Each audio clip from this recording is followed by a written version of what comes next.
আসসালামু আলাইকুম এভরিওয়ান, কি অবস্থা সকলের? আশা করছি তোমরা সকলেই ভালো আছো। নিয়ে আসলাম তোমাদের জন্য অভিশপ্ত দোলনা গল্পের পার্ট 2। তো বেশি কথা না বলে চলো গল্প শুরু করা যাক। আর গল্প শুরু করার আগে তোমাদেরকে কিছু কথা বলি। আমি তোমাদের কাছে ক্ষমা চেয়ে নিচ্ছি, কারণ আমি গতকালকে ভিডিও দিতে পারিনি। তার কারণ হচ্ছে আমি একটু অসুস্থ হয়ে পড়েছিলাম। সবাই আমার জন্য দোয়া করো যাতে আমি তোমাদেরকে রেগুলারলি ভিডিও দিতে পারি। তো চলো বেশি কথা না বলে গল্প শুরু করা যাক।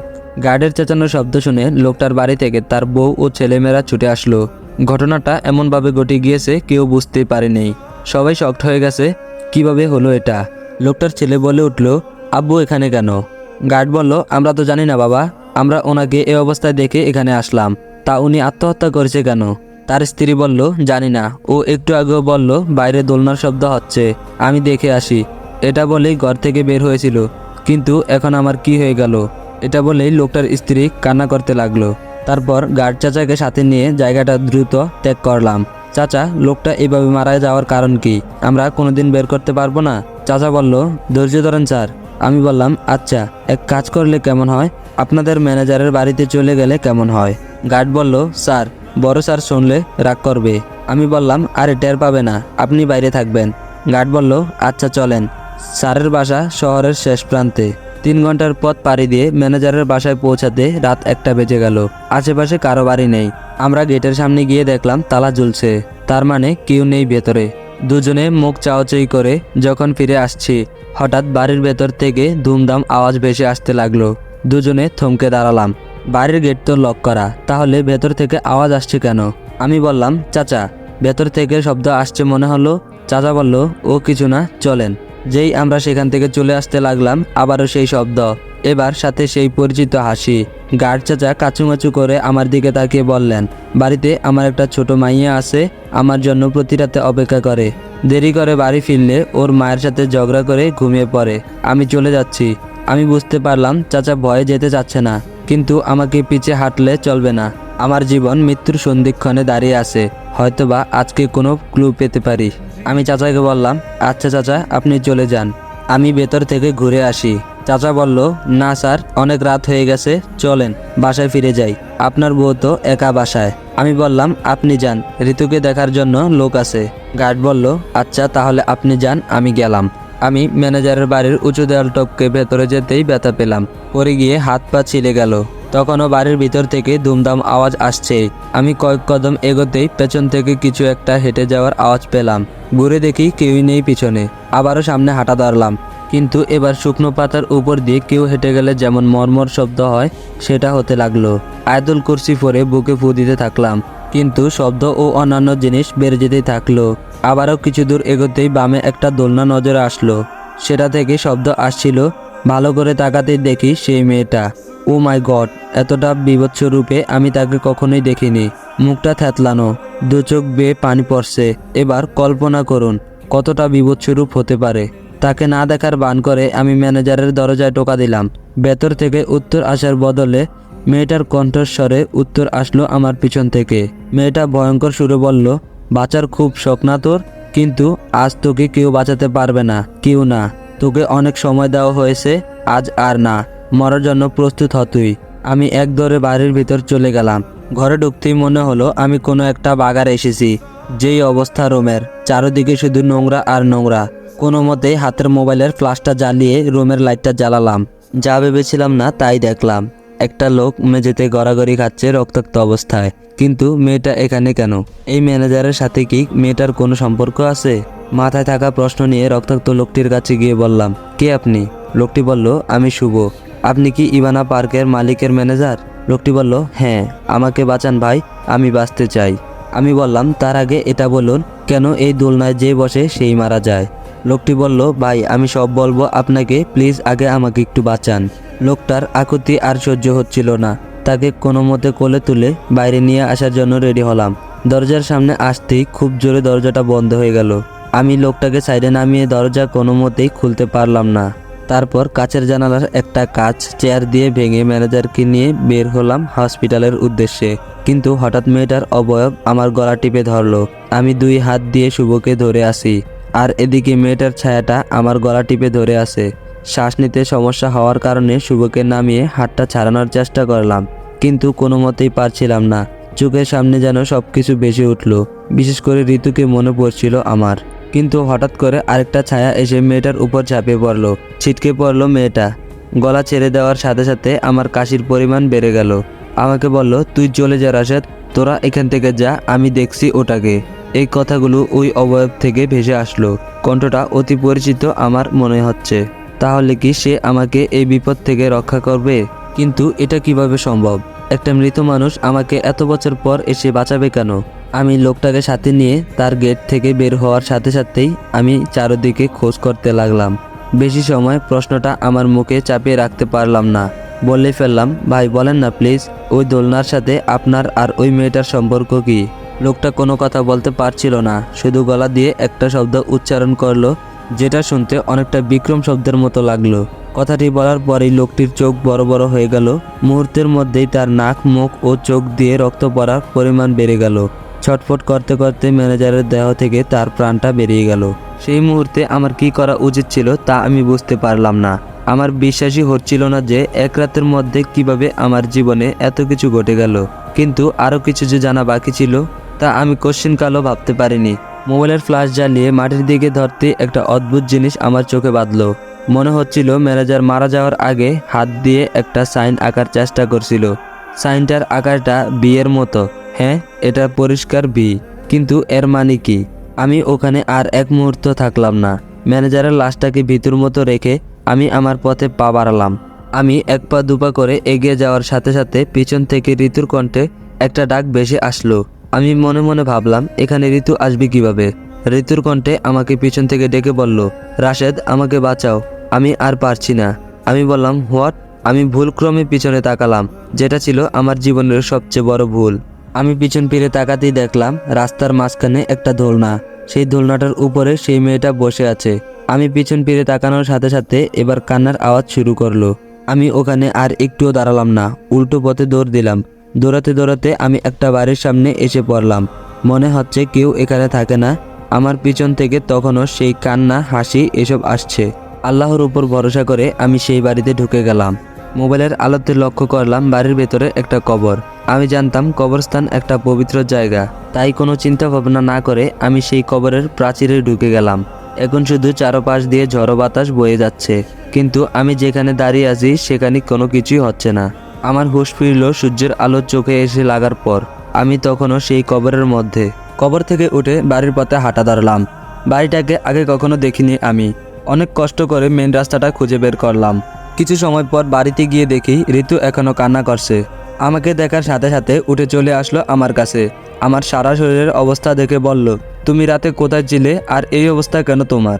আমি বললাম, আমি রাতে কোথায় ছিলাম তা এখন না জেনে ভালো হবে আমার জন্য পানি তোলো, আমি গোসল করব। ঋতুকে অ্যাভয়েড করে আমি গোসলে গেলাম। গোসলে ঠান্ডা মাথায় ভাবতে লাগলাম বিক্রম আর বি সাইনের মানে কি। গোসল শেষ করে আমি গার্ডের সাথে দেখা করার জন্য বাড়ি থেকে বের হলাম। প্রথমে পার্কে গিয়ে খোঁজ করলাম, তিনি পার্কে আসে নাই আজকে। পার্ক থেকে বাড়ির ঠিকানা নিয়ে তার বাড়িতে গেলাম, কিন্তু কি এত ভিড় কেন তার বাড়িতে? ভিড়ের পাশ কাটিয়ে ভেতরে গিয়ে দেখলাম গার্ড চাচাকে মাটিতে শোয়ানো। কাহিনী কি জিজ্ঞাসা করতে একজন লোক বলল, রাতে কোথায় যেন গিয়েছিলেন তিনি। সারা রাত বাড়িতে না ফেরার কারণে খোঁজ করতে বের হলাম আমরা সবাই। কিছু পথ যাওয়ার পর একটা রাস্তার পাশে তার মৃতদেহ পড়ে আছে দেখতে পেলাম। আমি মনে মনে ভাবতে লাগলাম, তার মানে কি চাচাকে রাতে মেরে ফেলা হয়েছে? ও আল্লাহ, কেন এমনটা হলো তার সাথে? তার মেয়ের কান্না আমি সহ্য করতে পারলাম না, তাই চলে আসলাম সেখান থেকে। মাথাটা কাজ করছিল না আমার। বিক্রম আর বি সাইন নিয়ে ভাবতে লাগলাম। একজন বয়স্ক লোককে জিজ্ঞাসা করলাম তিনি বিক্রম নামে কোনো কিছু শুনেছেন কিনা। তিনি অনেক ভেবেচিন্তে বললেন, ওইদিকে একটা বাড়ি ছিল, নাম বিক্রম বিলা। আমি বললাম, চাচা কোন দিকে বলতে পারবেন? চাচা বলল, কাটা বাগানের পাশ দিয়ে গিয়ে পাশের গ্রামটাই। আমি কখনো যাইনি বাবা। লোকটা আমায় ভাঙা ভাঙা গলায় উত্তর দিল। আমি আর দেরি না করে কাটা বনের পাশ দিয়ে হাঁটা শুরু করলাম। আমি আশ্চর্য হলাম এটা ভেবে যে আমি রাতে যেই বাড়িতে ছিলাম এখন আমি আবার সেই বাড়ির সামনেই দাঁড়িয়ে আছি। তার মানে কি এটাই সেই বিক্রম বিলা? কিন্তু এই বাড়িটা তো অনেক পুরনো, পরিত্যক্ত বাড়ি, প্রায় 40 বছর ধরে কেউ আসে না মনে হয়। দেখতেই কেমন জানি ভুতুরে লাগে। কিন্তু এর সাথে বি সাইনের কি যোগসূত্র আছে? আমাকে আগে এর রহস্য বের করতে হবে, তা না হলে আমি কিছুই বের করতে পারবো না। আর রহস্য বের করতে হলে আমাকে ম্যানেজার শুভের বাসায় যেতে হবে। তার বাড়িতে কোনো না কোনো প্রমাণ অবশ্যই পাওয়া যাবে। ম্যানেজার শুভর বাড়িতে গিয়ে দেখি সকাল সকাল পুলিশ এসে সিল লাগিয়ে দিয়ে গেছে, জনসাধারণ প্রবেশ নিষেধ।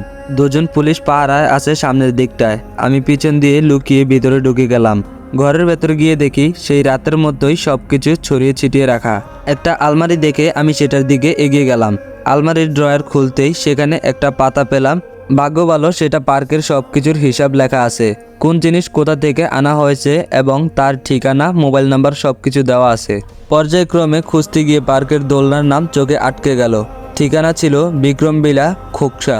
এবার আমি পুরোপুরি শিওর হলাম এই দোলনা বিক্রমবিলা থেকে নিয়ে আসা হয়েছে, কিন্তু কোন দিক দিয়ে যাব আমি?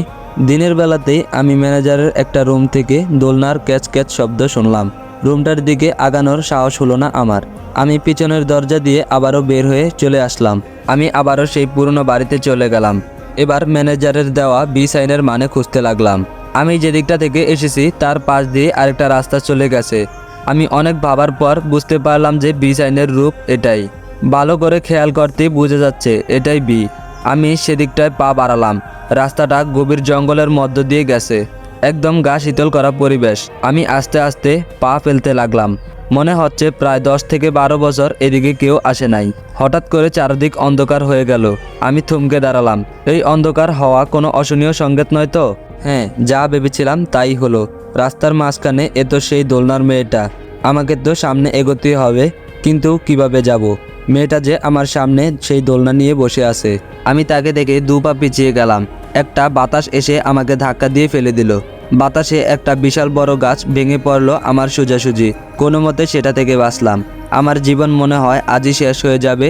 নিজের কাছে নিজেকে প্রশ্ন করলাম, ভয় পেও না রাশেদ, তুমি জঙ্গলের ভেতর দিয়ে দৌড় দাও, আমি আছি তোমার সাথে। সেই কণ্ঠটার সাহস পেয়ে আমি জোরে দৌড় দিলাম। পিছনে এক প্রকার ঝড় উঠে গেল, তবুও আমি পিছনে ফিরে তাকালাম না। একটা সময় আমি একটা বাড়ি দেখতে পেলাম। হ্যাঁ, এটা সেই বাড়ি। বড় বড় হরফে লেখা বিক্রমবিলা।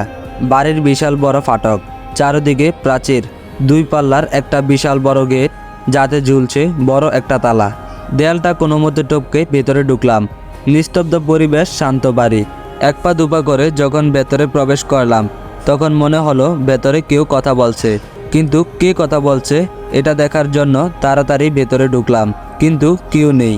অজানা ভয় আর আতঙ্ক আমাকে ভাবিয়ে তুলল। আমি এই বাড়িতে একা। কিছুক্ষণের মধ্যে কয়েকজন মানুষের কথার পরিমাণ বেড়ে গেল, কিন্তু কে কোথা থেকে কথা বলছে তা আমি ধরতে পারছি না। বাড়ির ভিতরের উপরের বিশাল লাইটটা হঠাৎ করে ভেঙে পড়ল। সারা রুমে কাচ ভর্তি হয়ে গেল। এবার একটা পুরুষ কণ্ঠে বলে উঠল, তোর মৃত্যু এখনো হয়নি? এই কথাটা শুনে এবার আমি ভয় পেয়ে গেলাম, কারণ পরিচিত কণ্ঠ বললেও একটা কথা ছিল, কিন্তু এই অপরিচিত কণ্ঠটার মালিক কে? আমি বললাম, কে কে আপনি? সেই লোকটা আবারও বলে উঠল, আমি এই বাড়ির মালিক, 40 বছর ধরে এই বাড়িতে আছি আমি। তখনই আমার মাথায় একটা বুদ্ধি খেললো। ইনি তো কোনো কিছু জিজ্ঞাসা না করতেই বলে দিচ্ছে, তাহলে ওনাকে দোলনার কথা জিজ্ঞাসা করলে কেমন হয়? আমি বললাম, আচ্ছা, এই বাড়ির সাথে কি কোনো দোলনার সম্পর্ক আছে? লোকটা বলল, এই দোলনার জন্যই তো সবার মৃত্যু হচ্ছে, কিছুক্ষণ পর তোরও মৃত্যু হবে। কথাটা বলেই লোকটা হেসে উঠল। আমি বললাম, কিন্তু কেন এই দোলনাটা অভিশপ্ত?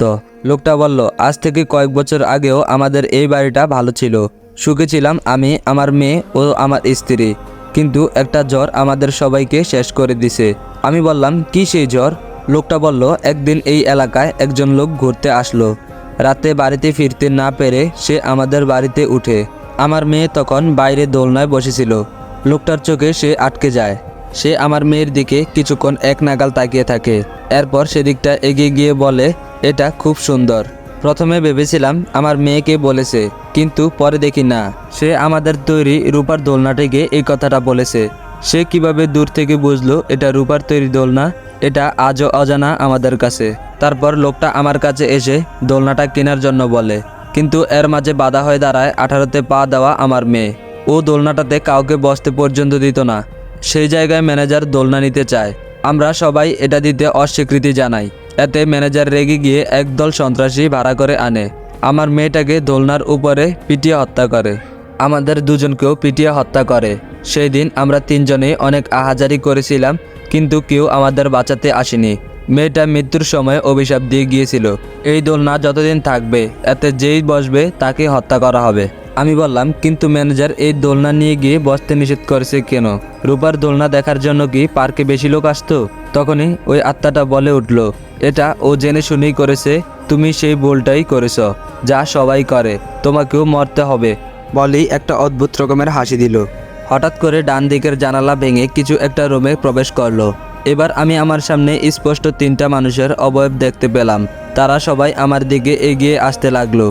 সেই সময় আবারও আমার পিছন থেকে সেই কণ্ঠটা ভেসে আসলো, আমি আছি রাশেদ, তোমার সাথে।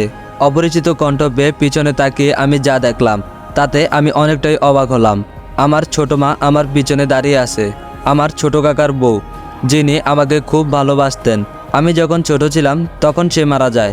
মারা যাওয়ার আগে আমার হাত ধরে বলে গিয়েছিলেন, তোর ছোট মা তোর পাশে থাকবে সব সময়। আমি বললাম, ছোট মা তুমি? তো গাইজ, আজকের পর্বটা এখানেই এন্ড করতেছি। যদি ভিডিওটা ভালো লাগে তাহলে অবশ্যই লাইক, কমেন্ট অ্যান্ড শেয়ার করে দিবা। আর গল্পের কোন পার্টটা বেশি তোমাদের কাছে ভালো লাগছে তা অবশ্যই কমেন্ট করে জানাবে।